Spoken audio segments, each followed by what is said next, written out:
This is the third last video in working energy. In the previous video, we looked at conservative and non-conservative forces. And so in this video and the next one, we'll be looking at those in more detail and what they mean for the system as a whole.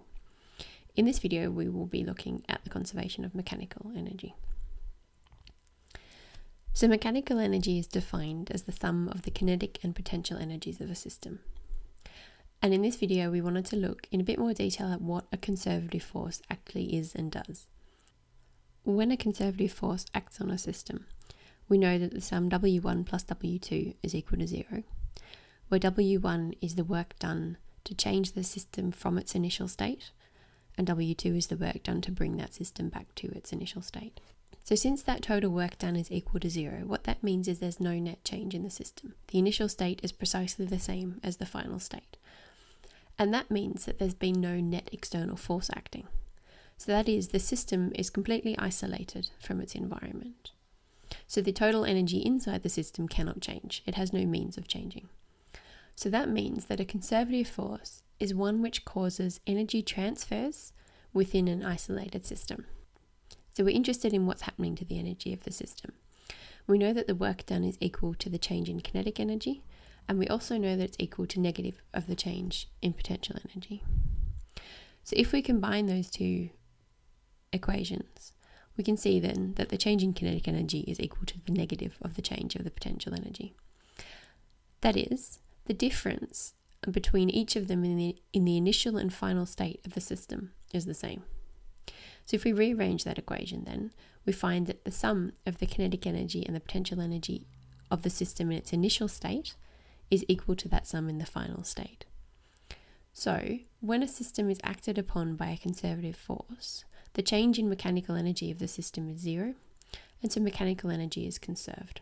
Or put another way, what that means is that the total mechanical energy of the system must be the same at any point in time. And this is a very nice relationship for a number of reasons, not in the least that it makes things much simpler for us in a number of cases.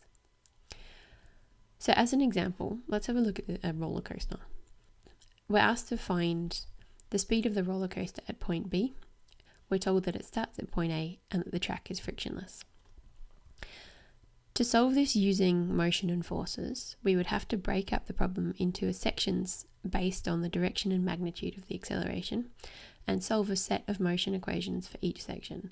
So in this case, in its simplest form, we would be looking at solving 4 sets of equations. However, we're told the system has no friction. That means the only force acting on this system is gravity, which is a conservative force.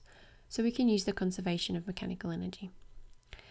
So in our initial state, the velocity is 0, so therefore our kinetic energy is 0, and our potential energy is equal to mgh, which is equal to 20 meters times the mass m of the system times gravity. And in the final state, at a height of 7 meters, our kinetic energy is equal to half mv squared, and our potential energy is again equal to 7 meters times the mass times gravity. By the conservation of mechanical energy, we can then combine these two equations, and by rearranging and solving, we find that the velocity is equal to 7.5 meters per second. So we can see that in this case, using the conservation of mechanical energy is a much simpler way of solving the problem than solving, at a minimum, 4 sets of motion equations. So in conclusion, the conservation of mechanical energy is what we get when a conservative force acts on an isolated system, and it says that the mechanical energy of that system at any point in time is always the same.